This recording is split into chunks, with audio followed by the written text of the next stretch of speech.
Welcome back. In today's video, I am going to share with you why we decided to stop using the Good and the Beautiful's language arts curriculum, and we will be moving on to first language lessons by the Well-Trained Mind. Now, this isn't going to be a Good and the Beautiful bashing video. It's not about all why the Good and the Beautiful was such a horrible curriculum, because it's not. But what I'm going to do instead is do a comparison, apples to apples, between the two of them, and so that you can weigh and contrast whether the Good and the Beautiful is the right curriculum for you, or whether you might choose something like first language lessons. I think that's a better approach because the Good and the Beautiful has a lot to offer. It just turned out not to be what we were looking for. And then in the end, I will kind of discuss the pros and cons and maybe add them up in a list somewhere so that you can check it out and weigh out the pros and cons for yourself. So before we get into it, this is the Good and the Beautiful's Language Arts course book for level 3. This is what we used all of this past year. And it all encompasses literature, grammar and usage, punctuation, art, geography, spelling, vocabulary, and writing. This was level 3, but my daughter was advanced for her age in reading. I could have gone up a bit higher, but instead, to go along with this, I got the level 4 readers. This was the personal reader, which are short chapter stories written by several of the curriculum writers.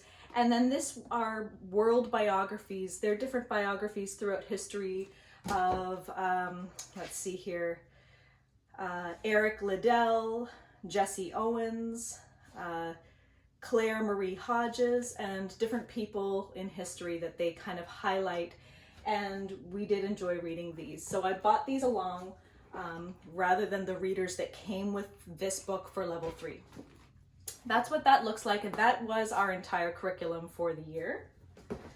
Now for first language lessons, I have bought level 3 for this year. We're going to do this summer and then hopefully finish it up, if not quite by the fall.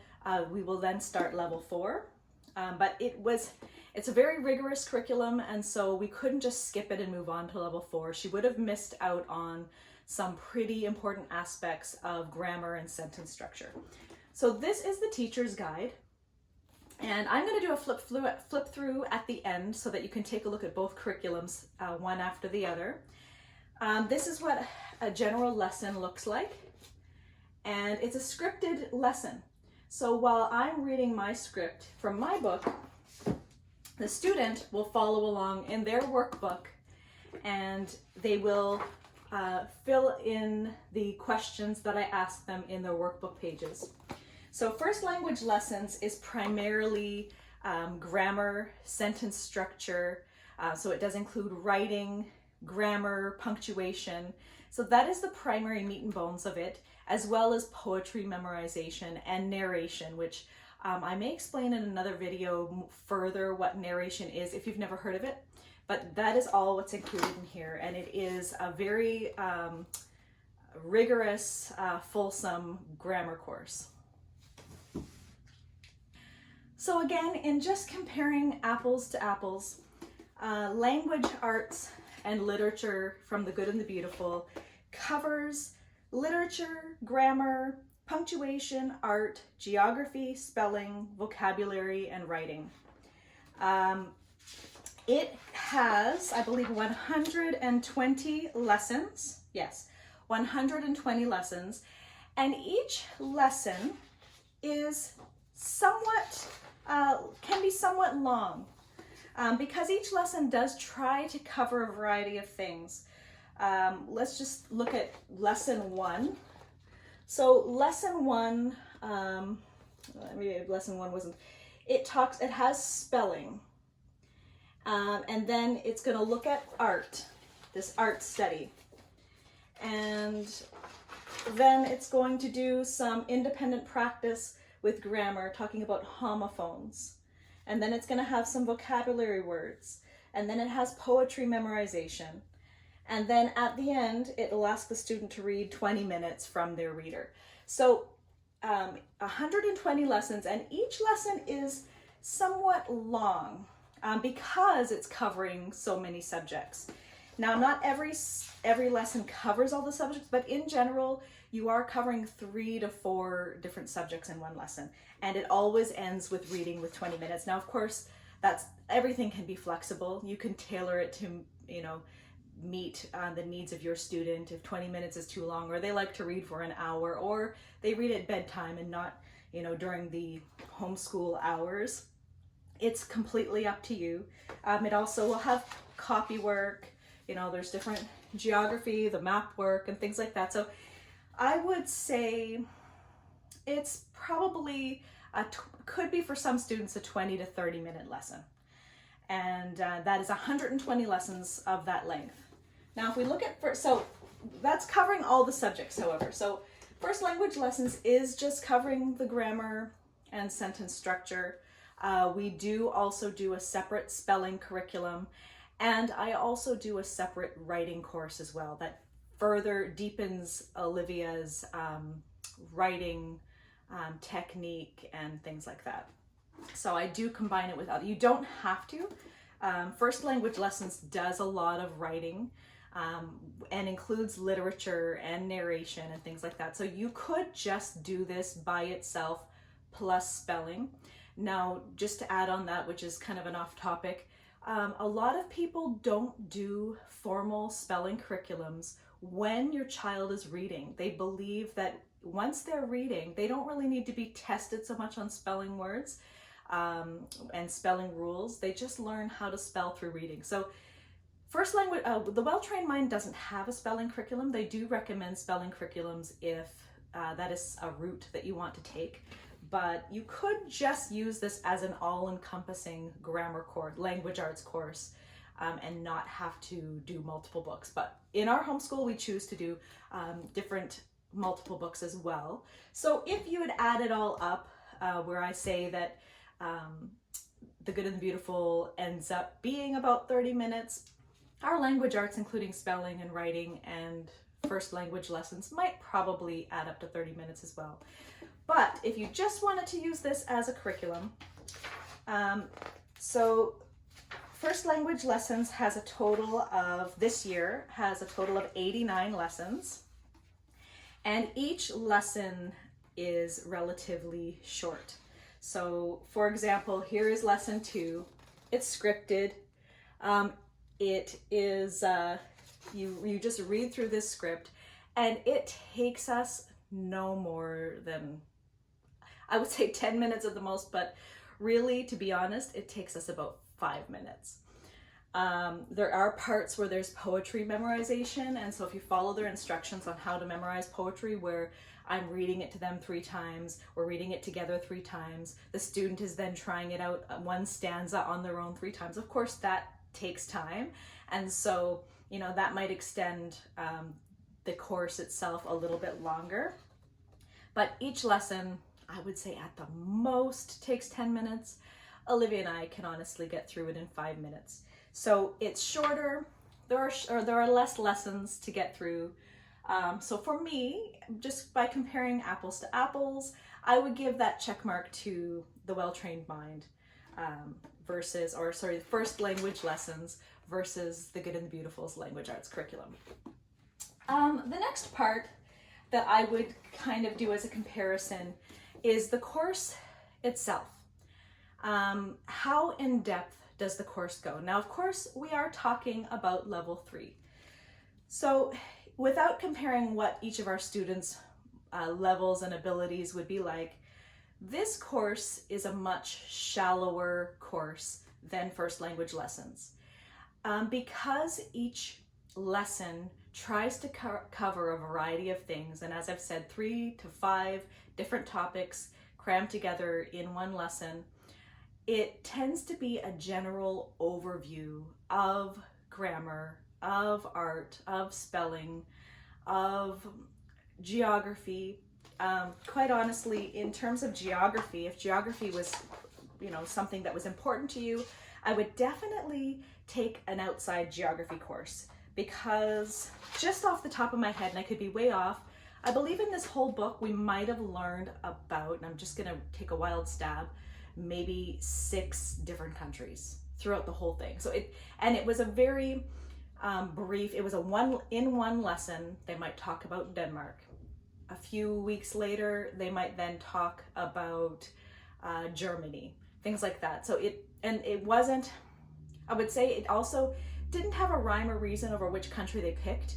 And from what I can also recall, most of the countries were European countries. So we weren't looking at countries all over the world and other cultures and things as well. Not to say maybe that's something that they cover in other levels. So it's not to say that they're not selecting a good variety, but there wasn't much for geography. In terms of art study, it really teaches you to examine a piece of art and just kind of pick out, what do you like about it? How does it make you feel? Which I guess is the point of art, but it's not a rigorous art program in that sense. Science is actually quite rigorous in this program. Sorry, did I say science? I meant spelling. Spelling is quite rigorous in this program. Every lesson, it's introducing new spelling rules. And so I would say more than grammar, which is what I had chosen it for, it's quite good at spelling. In terms of grammar, they would introduce a topic. So they would introduce, for example, nouns, and then you'd move on. And a few weeks later, they might say, remember when we learned about nouns? Well, now we're going to teach you pronouns, and pronouns take the place of a noun. And that would be it. And then you'd move on. And then a few weeks later, there's a word called a conjunction, and the conjunction does this, and they were few and far between. And as I said in another video, I realized, well, let me get into that a bit later. So it doesn't go very in depth. It's a general overview. It's a very gentle approach to possibly resistant learners who might not be able to go in depth into a rigorous language arts program. So it's a general overview of things that I wouldn't even quite consider language arts. I wouldn't lump geography into language arts. I wouldn't necessarily lump art into language arts. The rest of it I would, but it's a general overview and does not go extremely in depth. Whereas first language lessons, it goes in depth. So let me just tell you a general overview of the things that they will be learning this year. So we're learning nouns, forming plurals, plural nouns, pronouns, poetry memorization, verbs, beginning with action verbs, defining a sentence, and then sentence diagramming, which is kind of a lost art. I can get into that in another video, but it does go over sentence diagramming, which I feel is quite important to learn. Adjectives, articles, more poetry memorization, adverbs, adjectives and adverbs, more poetry memorization, proper nouns and how to diagram them, helping verbs, direct objects, which is part of the diagramming, more poetry memorization, simple versus complete subjects and predicates, state of being verbs, linking verbs, predicate adjectives, 4 types of sentences, and then let's see here, statements, and those are types of sentences, more poetry, prepositions, prepositional phrases, objects of the preposition, more memorization, adverbs that tell to what extent, and so on and so on. As you can see, it goes through all the parts of speech. Near the end, you will also be learning how to write letters, how to write a formal letter, how to address the envelope, how to write how to make a rough draft, how to make a final copy, how to edit and what's the word? Correcting all those things, many different things. So it covers it quite formally, and a big reason why I didn't want to skip over this and just move on to level 4 from level 3 of The Good and the Beautiful was because it goes very in depth. Now when we had, now here's where I'm going to kind of give one of our personal reasons why I chose to no longer use the good and the beautiful.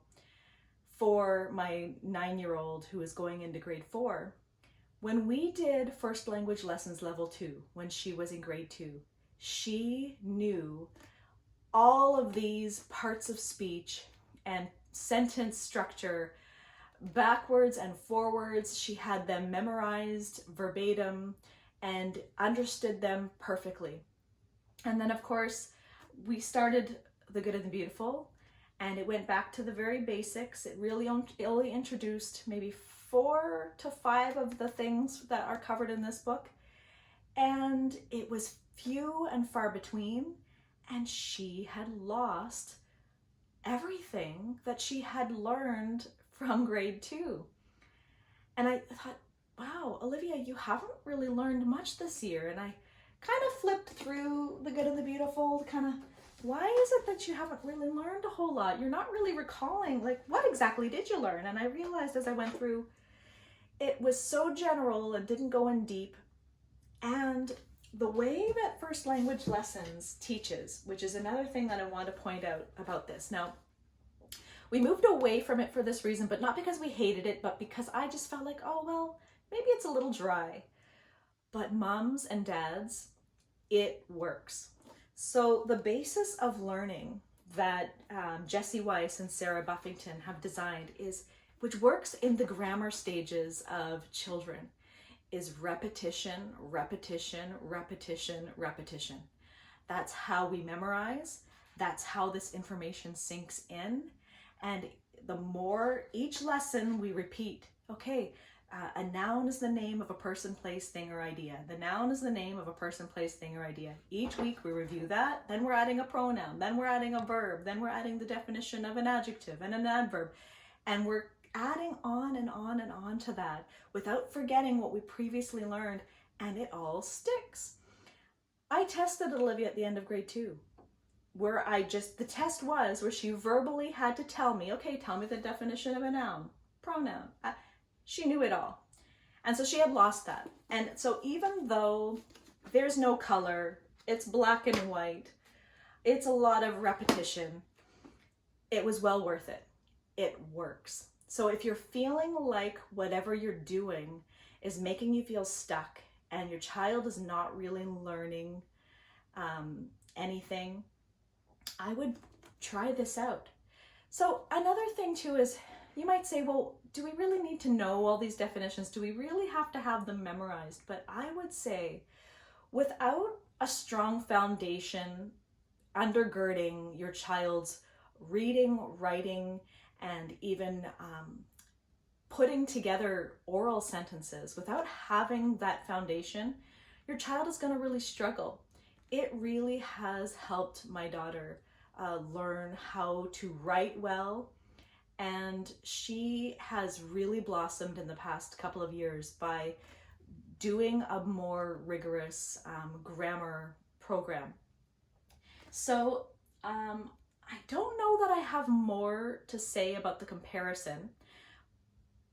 Those are probably the major things so you may have heard me say grammar stage, and for those of you who aren't familiar with the classical model of education, just a really quick glance at it. From grades 1 to about grades 5 is what we call the grammar stage. And the grammar stage is where you are just filling your child's mind with knowledge. You're just filling them with as much as possible, almost like throwing spaghetti at a wall as much as you can, and whatever sticks will stick. But their minds are like sponges, and they're able to retain so much that you're giving to them. So you're just filling them with knowledge. This is the time where you're working on memorize, memorize, memorize, memorize, so that they retain all of that information. And then from grade 6 to 9, I believe, now I might be off slightly, it might be grades 1 to 4, and then grades 5 to 8. I think that's more correct. is the logic stage, and that is where they're then starting to ask the questions. They're using all that data that you've filled into their minds during the grammar stage, and they're starting to work through understanding things more deeply, asking questions and problem solving, and understanding the whys now. So they're given all the what, and now they're understanding the whys. They're beginning to understand the why. So those next 4 years are the years where they're really asking the questions, investigating, and finding out the why. And then in the grades 9 to 12 are what's called the rhetoric stage. And this is where they are learning to come up with their own thoughts, their own ideas, to create, to argue, to be able to take a position and argue for or against a position. And these stages are what the classical model teaches. I can go into that a little differently later. I don't want to go off on a tangent here, but this style, the first language lessons really feeds your child's mind in that grammar stage, where it does go really deeply, and you want to give them all the information possible so that they have a really firm foundation before they get into the logic stage, and when they start to dig deeper into and use that data that you've given to them. So before I move on to doing a flip through of both curriculums, I also now just wanted to say, when I think using the Good and the Beautiful's language arts would be good. If you had a student who was resistant, a little hesitant, maybe really was struggling with going too in depth, possibly. I don't know if that would be, if you tried first language lessons and it was just too hard for them, they were really struggling, and maybe you had a level 3 student who really wanted to just do a more general overview, a gentle approach to maybe instill in them a love of learning, writing and reading and literature and art and geography, sort of an overall view to kind of give them, help instill that love of learning for these subjects. I would recommend this. So for right now, my daughter Olivia, who is going into grade 4, she really was ready for a more rigorous approach in grade 1, which we started first language lessons in grade 1. We just got it done. 5-10 minutes, done for the day. See you later, go play. She was fine with it, and she learned. So don't give up on your kids too early, because they might find it boring. But if they're done in 5-10 minutes, who cares how boring they find it, right? Let them learn it. Moms fill their minds and then say, see you later, go have fun. Not everything is enjoyable in life. Sometimes I find we are always trying to find the best, most fun, most bright, most all the time, but we don't always love everything we have to do in life, right? Sometimes we don't feel like going to work. Sometimes we don't feel like maybe cooking dinner. Sometimes we might not feel like making a fancy dinner and we're just gonna make a pot of macaroni and cheese. Sometimes there are things in life we don't love, but we just do them because we have to and because it's our responsibility. So teaching children that we always have to find the flashiest, funnest, we got to enjoy everything. We've got to enjoy everything we do because we don't. And so in that case, I would choose first language lessons. But if you really have a child that is struggling, you really have a child that you just cannot get through the 5-10 minutes, and they're just not retaining, and they're struggling, and maybe they're really hating learning, then I might choose this for that child. Now, I will see where I'm at with my younger daughter, because right now she's not advancing as quickly as Olivia. She is advancing in her own way, and I'm so proud. We have been doing reading and writing and math, and we're getting through all of our subjects. She's actually ahead, but she's not grasping things as quickly as Olivia. And so it might be by the time we get to grade 1, when I would normally transition to first language lessons, I might find myself transitioning to the Good and the Beautiful.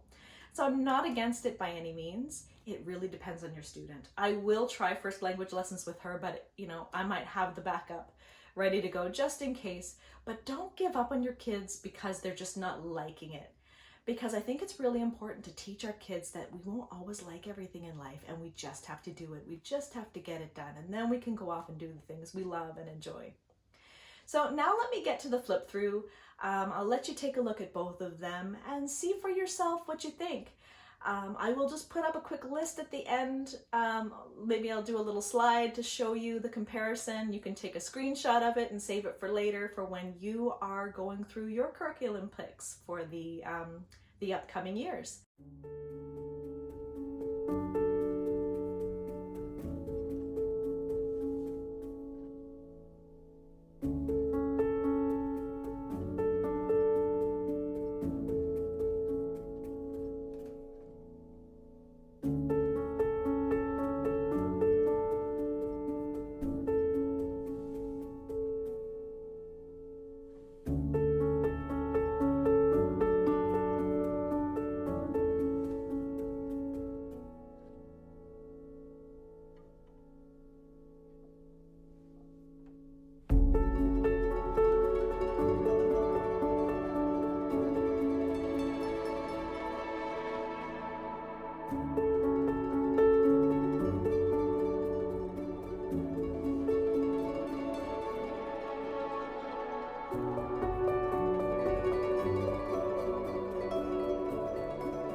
But that's all I have for you. I thank you so much for watching, and I will see you in the next one. Bye.